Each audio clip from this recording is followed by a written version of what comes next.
Hello everyone, this is going to be my video on making a steak dinner for my girlfriend with roasted potatoes, air fryer asparagus, and mushroom cream sauce.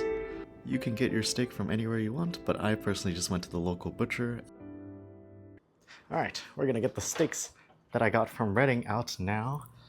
I got one ribeye steak for myself and one filet mignon for my girlfriend.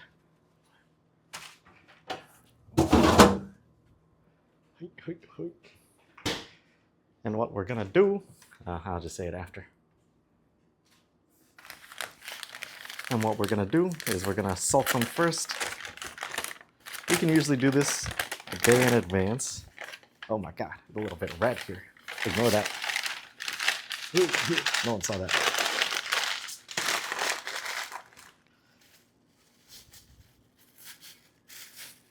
So you can just take your steak out.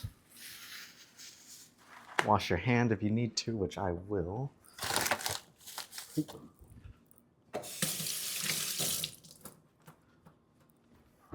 Get the ribeye out. Alright, anyways, like I was saying, you can do this a day in advance, but I forgot to do it yesterday, so I'm just gonna do this a couple hours before. Still gonna be pretty good. It's just gonna dry out the meat a bit, pull out the moisture.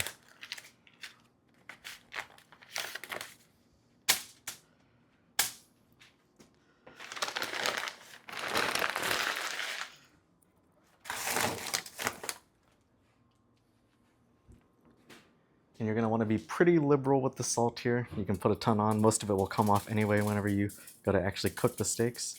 But make sure you just try to pat the salt into the meat. Get some on the sides as well. And then just make sure you salt the backside as well.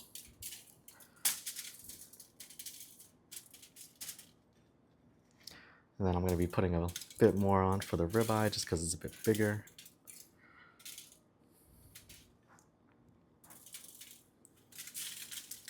Make sure that salt really gets into the meat there instead of just falling off.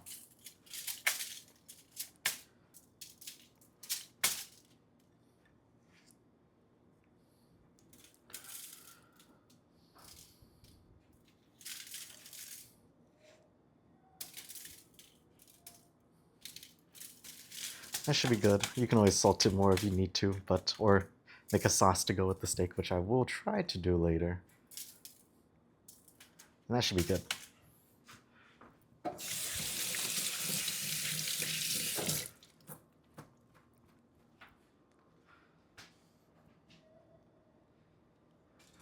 And then you can just put these away into the fridge.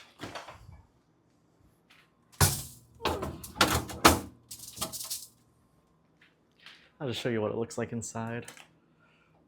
I just have mine on the bottom shelf here, as you can see. I keep it on the little wire rack just so that there's some airflow around the meat as well. So the first thing you want to do is start peeling these potatoes, and then we're going to be cutting them.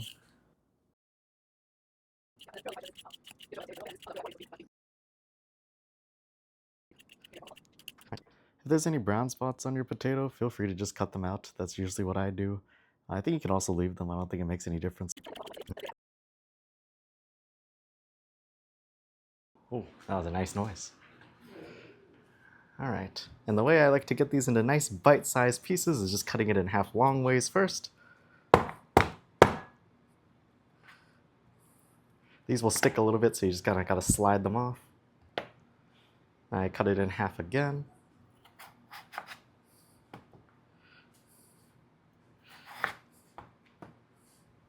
And then I'll just show you one example right now. Take these pieces, cut them into about bite-sized pieces like this. You want to leave them a little bit big since we're going to be boiling and baking them, and you don't want them to be too small, or else they're just going to break apart whenever you decide to bake them.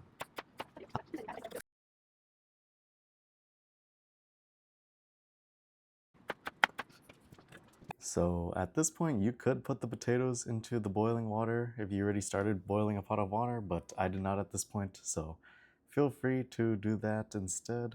I'm just going to put it in this bowl just because it was convenient at the time to hold the potatoes while I was waiting. So here I just have a bunch of rosemary with 3 cloves of garlic that I'm going to be mincing up. We're going to be using this later whenever we're heating it in some oil that will then be poured on the potatoes that we'll be roasting in the oven. The other 3 cloves of garlic are just going to be used whenever we actually are pan frying those steaks and giving them a nice sear. Next, we're going to actually be putting these aromatics into the oil that we'll be putting on the potatoes later. All right, now we're just gonna put like 5-ish tablespoons or more of oil.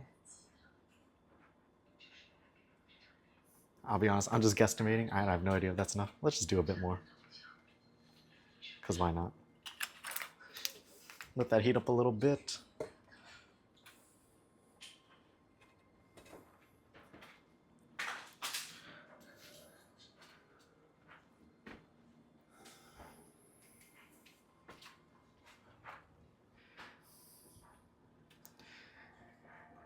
And you can just put in that chopped rosemary and garlic that we did earlier.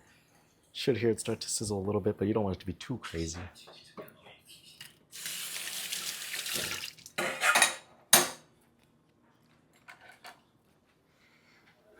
Make sure you stir that around for a bit, and you just want to get this lightly toasting to get that garlic browned up. You can also do a couple cracks of black pepper.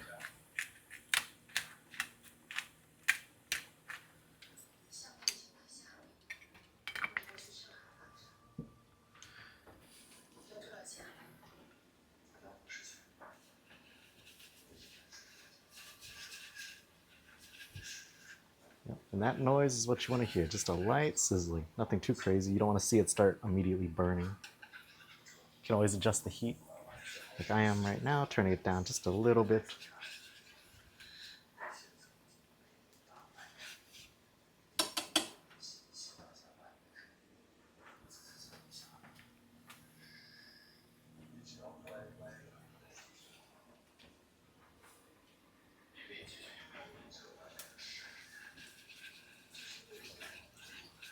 I'm going to do this for about 2 to 3 minutes.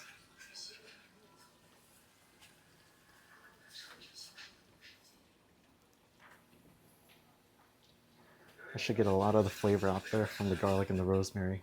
Nice and aromatic.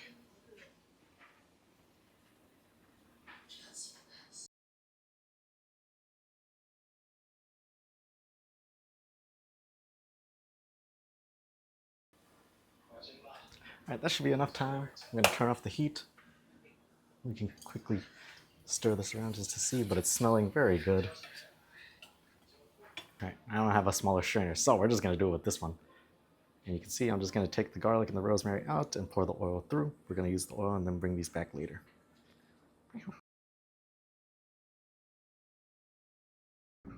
Next, we're just going to start boiling the potatoes. So now that we have our pot of boiling water, we're just going to throw those potatoes that we cut up earlier. We're going to leave them in here for about 10 to 15 minutes until they're fork tender. I forgot to record this, but this is whatever I would also add in a half teaspoon of baking soda. This will just make the water a bit more alkaline.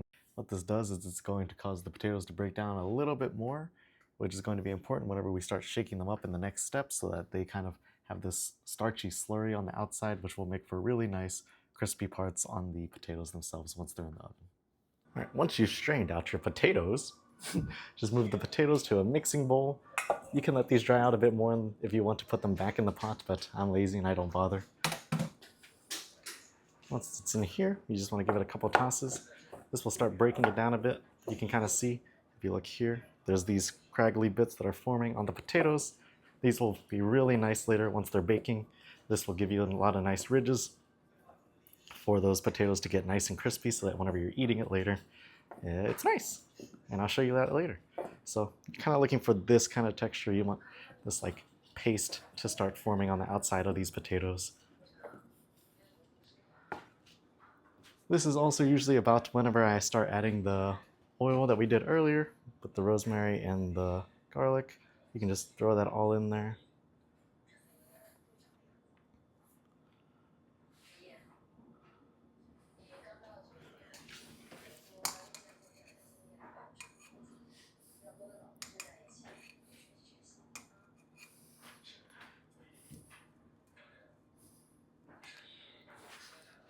And just toss this up again to get it to mix up with that oil. You can also add the oil before, it doesn't make a big difference. I just forgot to do it.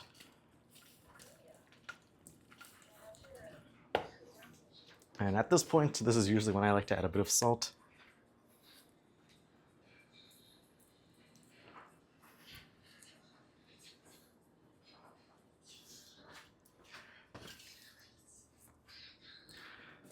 Try not to add too much now, you can always add more later. So at this point, you could put these in an oven-safe tray. This would be in an oven that's been preheated to 450 degrees. I forgot to record this, so yeah, you won't see that. But you'll want to keep them in the oven for about an hour, flipping every 20 or so minutes. This should be a short clip here of me just taking them out, and then I'll be flipping them here, but I'm going to speed it up. And then you just want to make sure that you do this until they're nice and crispy and fluffy on the inside. Alright, now you can just take your steaks and put them into an oven at 275. I'm going to put it on the bottom rack here just because I already had the potatoes going for a bit. So it's a bit hot in there, but I tried to let the hot air out. The oven, or the potatoes can just stay in there and keep on staying heated while the steak starts to do its reverse sear. And I'll leave it in here for about 20, 25, 30, 35 minutes, and we'll come back and see how they are. All right, so I took my steaks out of the oven. They do not look that great right now. I'm not gonna lie, guys. Just don't worry. It'll look really good in the end. It just looks a little funky right now. You just wanna make sure it came to a 115 degrees Fahrenheit internal temperature. All right, once your pan's nice and hot, just add some oil.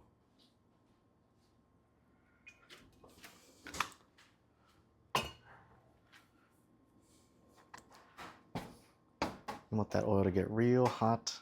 We're just going to be searing this for about 45 seconds to a minute on each side, so it's going to be pretty quick. You can also see here I have some rosemary, thyme, butter, and garlic ready to throw in once I flip it. And you see the smoke? That's a good thing. We're going to throw it in now. All right.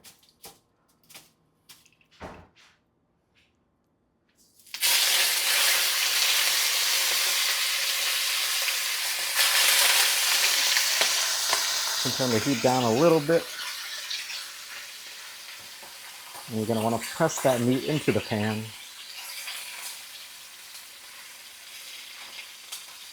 So it gets real good contact with the pan, so it gets a nice sear.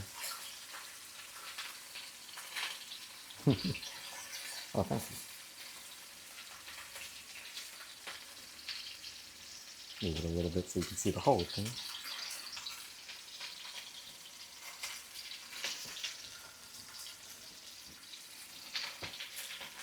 All right, let's see how the ribeye is looking.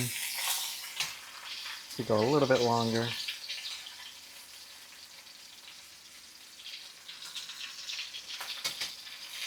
All right, I'm gonna flip these now.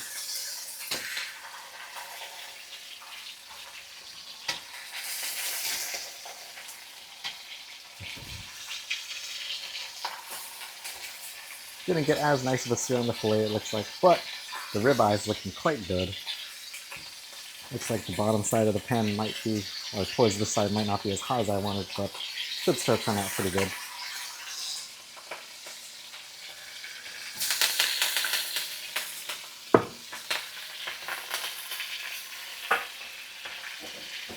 Just putting some of the butter and the aromatics in.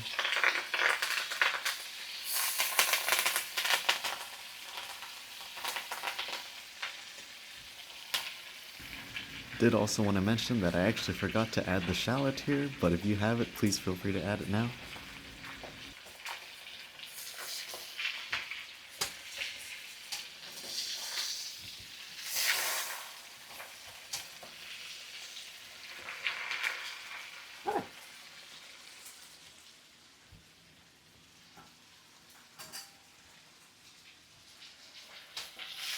Don't want to overcook these too much, but I will show you the end result after I'm done.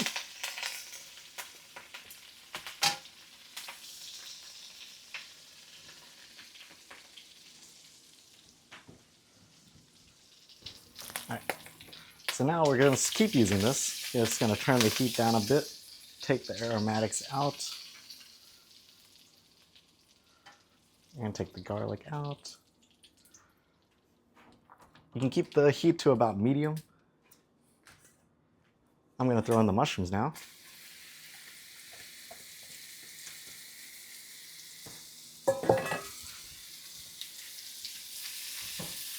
You're going to want to just stir those mushrooms around.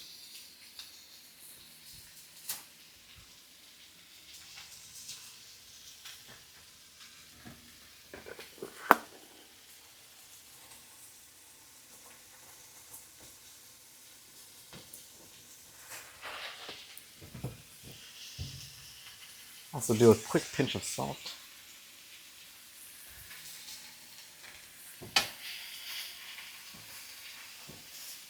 You can see these mushrooms will soak in all of that butter that we just used earlier and the juice from the steak.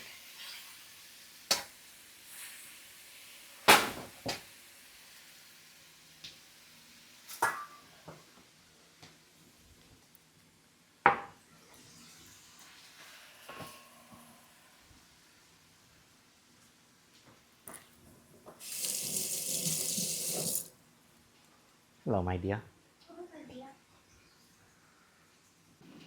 Alright, now that the mushrooms had some time to cook, we're just going to throw in a couple more things to finish off this sauce.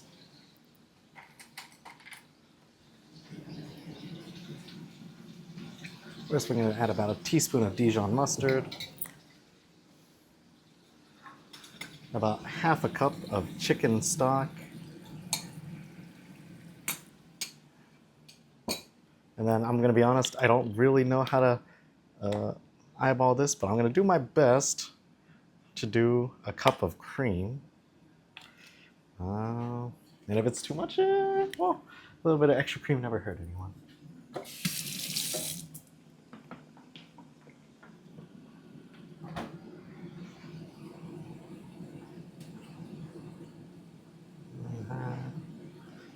We'll call that about a cup.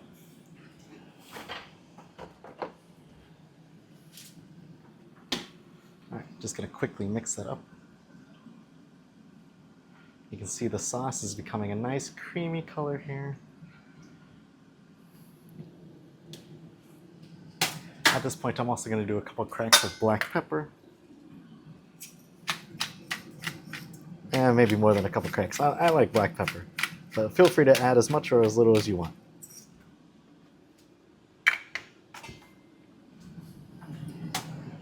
I apologize if you hear the air fryer in the background. I'm also just making the asparagus on the side.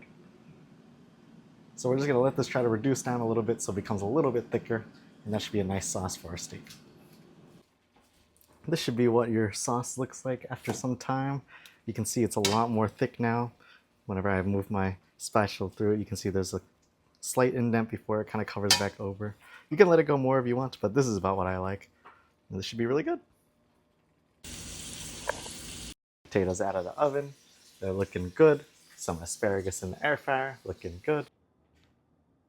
So the steaks are done. We got the asparagus, the potatoes, the steak itself, filet mignon, ribeye over here. The potatoes did end up a little bit more pale than I wanted, but that's just by nature of them being russet potatoes. They get very crispy, but they're still quite pale. If you use Yukon Gold or red potatoes, they're going to look a lot more dark and a lot nicer. And this is what my steak looked like after I added the mushroom sauce to it. I know not everyone might like that, but I personally really like it, so yeah. And if you got this far, thank you for watching.